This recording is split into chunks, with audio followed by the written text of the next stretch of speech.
Good morning Primary One, gimana kabarnya hari ini? Semoga kalian dalam keadaan sehat dan tetap semangat ya. Nah, untuk hari ini kita akan kembali belajar Seni Budaya dan Prakarya atau SBDP bersama Lause Oki dan Lause Des. Tapi kira-kira untuk pelajaran SBDP hari ini kita akan belajar apa ya?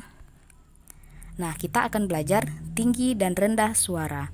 Supaya kalian lebih paham, kita langsung mulai ya pelajaran hari ini dan kalian boleh menyimaknya dengan baik penjelasan Lause berikut. Sebelum Lause bahas, Lause mau tanya dulu. Di sini siapa yang suka menyanyi? Pasti semua suka ya menyanyi.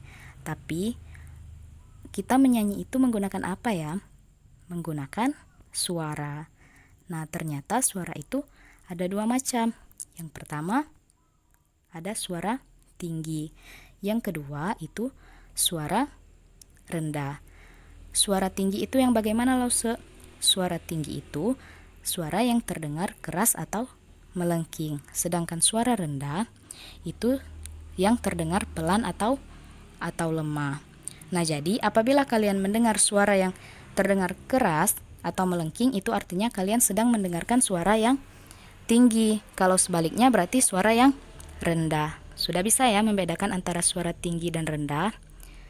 Nah, tinggi dan rendah suara itu disebut apa ya? Tinggi dan rendah suara itu disebut nada. Kalian pasti sudah kan mendengar kata nada. Jadi, nada itu tinggi dan rendahnya suara. Dengan nada inilah kita bisa menyanyikan dengan nada tinggi maupun suara rendah.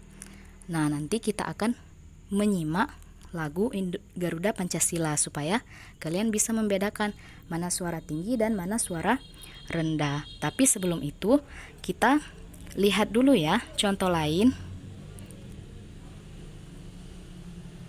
Nah, di sini ada contoh benda di sekitar kita dengan suara tinggi. Apa saja contohnya? Misalnya bunyi bel, lonceng, dan gong. Masih banyak contoh yang lainnya. Kemudian kalau suara rendah apa saja? Misalnya hentakan kaki, mobil, dan lain-lain.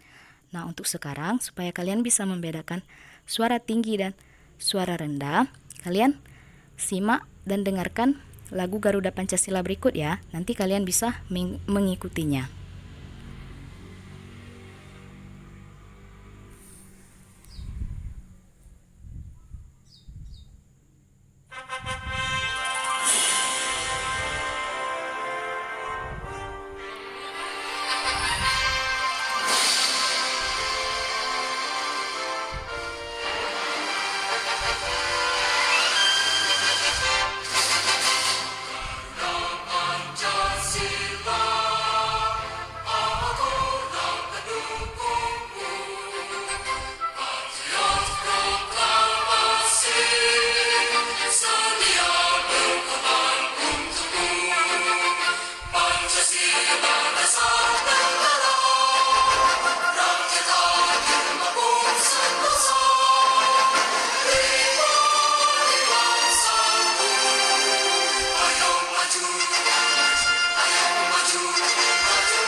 Nah, inilah